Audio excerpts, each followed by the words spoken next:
Hello everyone, my self doctor Rita Jain. आज हम NCERT 12th micro economics lesson 3 में उत्पादन लागत से संबंधित वस्तुनिष्ठ प्रश्नों को हल करने का प्रयास करेंगे। इसमें एक क्वेश्चन के 4 ऑप्शन होंगे और हम चारों ऑप्शन को अच्छे से समझ के अंत में आंसर देने का प्रयास करेंगे। क्वेश्चन है आपका कि मौद्रिक लागत में निम्नलिखित में से किसे शामिल किया जाता है। तो सबसे पहले हमें यह पता होना चाहिए कि मौद्रिक लागत किसे कहते हैं। तो मौद्रिक लागत यानी आपने किसी वस्तु का उत्पादन किया तो मुद्रा के रूप में जो भी राशि खर्च की है उसके योग को हम क्या कहेंगे, मौद्रिक लागत कहेंगे। सामान्य लाभ किसे कहते हैं। जैसे आप किसी वस्तु का उत्पादन करते हैं तो आपको थोड़ा कम से कम लाभ तो होना चाहिए, नहीं तो आप उत्पादन क्यों करेंगे। तो जैसे मान लीजिए आपने 100 रुपये की पूंजी और 100 रुपये के श्रम से उत्पादन किया, तो कम से कम आपको 5 रुपये तो लाभ मिलना चाहिए। तो जो 5 रुपये लाभ होगा वो मौद्रिक लागत का ही एक अंग होगा, वो लागत में ही शामिल माना जाएगा। अब व्यक्त लागत नाम से ही स्पष्ट है कि ये व्यक्त होती हैं यानी स्पष्ट होती हैं। जैसे आपने मजदूर को 100 रुपये दिए, पूंजीपति को 100 रुपये ब्याज दिया, तो आपने स्पष्टतः दूसरों को भुगतान किया, तो ये व्यक्त लागत है। आपने मुद्रा के रूप में भुगतान किया तो ये मौद्रिक लागत का अंग होंगी। अब है अव्यक्त लागत यानी जो व्यक्त नहीं होती हैं। जैसे आपने अपने खुद के भवन में उत्पादन प्रारंभ किया तो यह व्यक्त नहीं है, क्योंकि आप किराया किसी दूसरे को नहीं दे रहे, लेकिन आपको किराया नहीं देना पड़ रहा है, लेकिन ये आपकी लागत का अंग तो होगा। तो अव्यक्त लागत भी जो होती हैं वो मौद्रिक लागतों का अंग होती हैं। डी ऑप्शन है उपर्युक्त सभी। अब आप बताइए इसका आंसर क्या हो सकता है। तो इसका आंसर होगा डी, क्योंकि सामान्य लाभ, व्यक्त और अव्यक्त लागतें जो होती हैं मौद्रिक लागत का अंग होती हैं।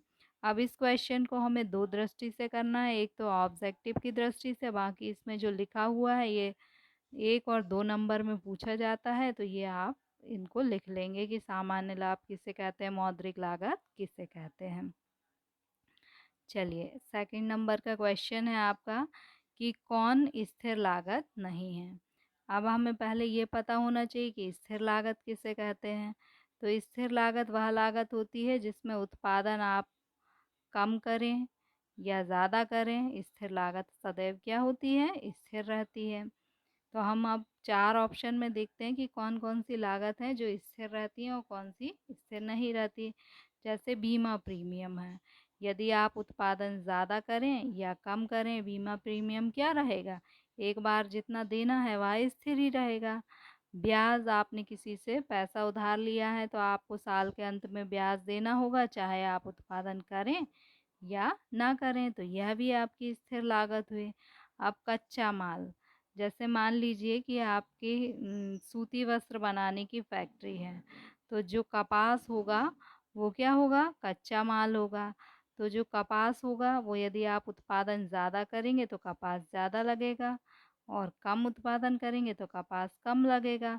तो कच्चा माल जो है वो स्थिर लागत है क्या, नहीं है। अब डी है आपका फैक्ट्री का किराया, आपका जो फैक्ट्री का भवन है उसका जो किराया है वो स्थिर लागत होगा, क्योंकि आप उत्पादन अधिक करें या कम करें आपको किराया देना होगा, तो ये भी क्या हो जाएगी, स्थिर लागत। तो कौन सा स्थिर लागत नहीं है, कच्चे माल की लागत जो है वो स्थिर लागत नहीं है। तो आपका आंसर क्या होगा, कच्चे माल की लागत आपका आंसर होगा, आंसर नंबर सी।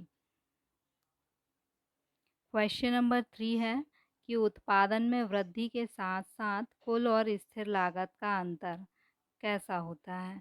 तो अब हम चित्र की सहायता से समझने का प्रयास करते हैं इसे।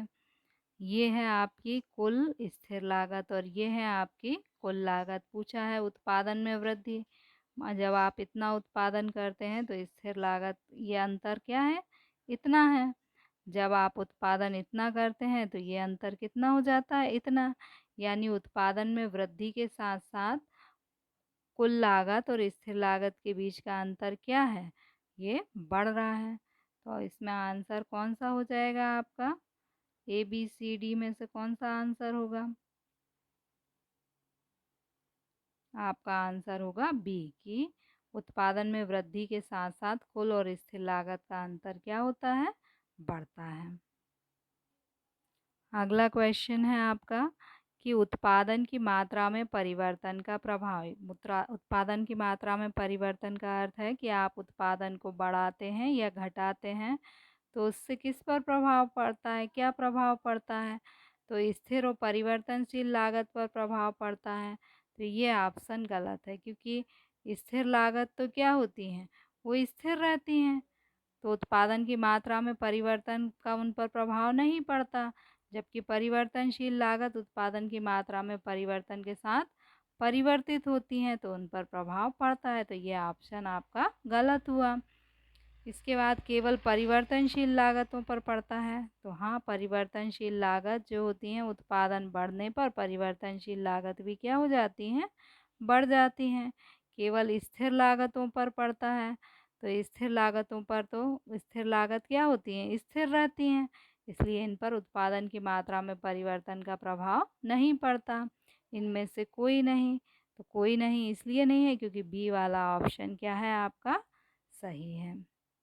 तो आपका सही ऑप्शन कौन सा होगा, केवल परिवर्तनशील लागत के ऊपर पड़ता है, यानी बी वाला जो ऑप्शन है वो सही होगा। अगला क्वेश्चन है कि उत्पादन बंद कर देने पर निम्नलिखित में से कौन सा प्रभाव पड़ता है।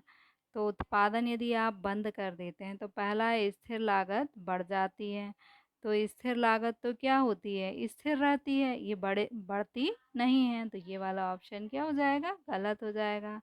जैसे आपका भवन का जो किराया है वो तो स्थिर है, चाहे आप उत्पादन बंद कर दें तो स्थिर लागत बढ़ेगी नहीं, वह स्थिर रहेगी। परिवर्तनशील लागत कम हो जाती है, जैसे कि आपके वस्त्र उद्योग में जो कपास होती है वो क्या है, परिवर्तनशील लागत, तो उत्पादन बंद करेंगे तो कपास का प्रयोग कम होगा या शून्य होगा, कम नहीं होगा बल्कि क्या हो जाएगा, शून्य। तो ये वाला ऑप्शन भी क्या हो गया, गलत हो गया। फिर परिवर्तनशील लागत शून्य हो जाती हैं, तो ये सही है क्योंकि कपास का उपयोग आपका आप उत्पादन बंद कर देते हैं तो कपास की आपको आवश्यकता ही नहीं होगी, तो ये आपका सही ऑप्शन है। स्थिर लागत शून्य हो जाती हैं, तो स्थिर लागत जैसे भवन का जो किराया है वो तो हमेशा क्या होता है, स्थिर रहता है, तो वह कभी शून्य नहीं होता, तो ये क्या हो जाएगा, गलत। तो उत्पादन बंद कर देने पर कौन सी लागत शून्य मतलब कौन सा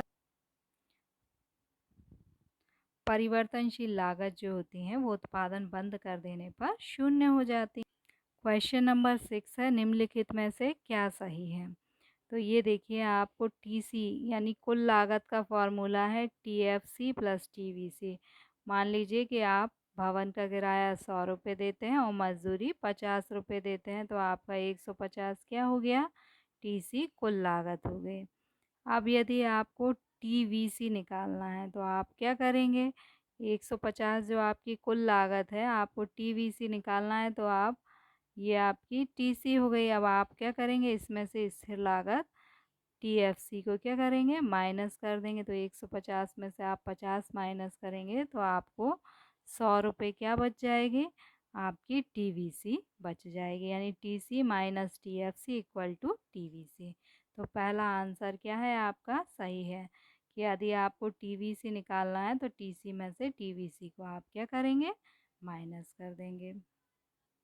अगला क्वेश्चन है औसत परिवर्तनशील लागत है।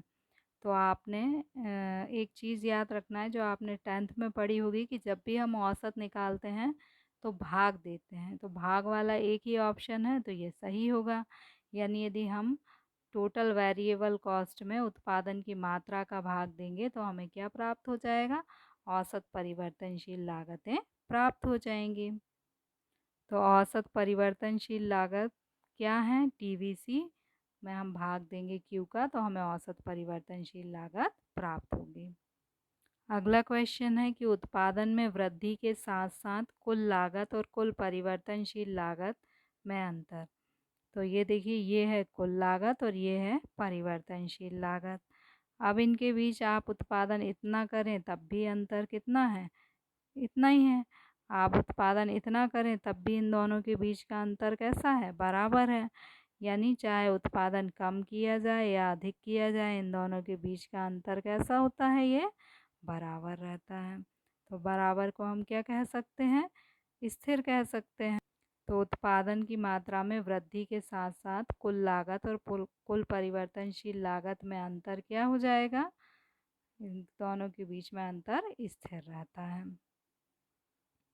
अगला क्वेश्चन है, अल्पकाल में उत्पादन की प्रक्रिया में निम्नलिखित में से कौन से साधन होते हैं। स्थिर साधन, जैसे कि फैक्ट्री का भवन क्या हो जाएगा, स्थिर साधन। परिवर्तनशील साधन, जैसे यदि सूती वस्त्र का उत्पादन किया जा रहा है तो कपास क्या होगा, परिवर्तनशील साधन। जब आप उत्पादन करते हैं तो आपको इनमें से किसकी आवश्यकता होती है, दोनों की आवश्यकता होती है। तो आपका सही आंसर क्या होगा, सी, ए और बी दोनों। यानी अल्पकाल में उत्पादन की प्रक्रिया में कौन से साधन होते हैं, स्थिर साधन भी होते हैं और परिवर्तनशील साधन भी होते हैं। 10th क्वेश्चन है, निम्नलिखित चित्र प्रदर्शित करता है। चित्र में आपको दिखाया गया है, ये लागत है, ये स्थिर है। चाहे आप इतना उत्पादन करें, इतना इतना कम करें या ज़्यादा करें, आपकी लागत क्या है, स्थिर है। तो ये कौन सी लागत का चित्र है, ये कुल स्थिर लागत का चित्र है। ये किस लागत का चित्र है, ये कुल स्थिर लागत का चित्र है। तो अब आपको क्या करना है कि क्वेश्चन के ये ऑब्जेक्टिव का वीडियो देखने के बाद आपको डिस्क्रिप्शन में एक पीडीएफ फाइल मिलेगी, आपको उसमें से इसको सॉल्व करना है खुद, और जो भी स्कोर आए वो अपने स्कूल का जो भी आपका व्हाट्सएप नंबर होगा उस पर भेजना है। Okay, thank you.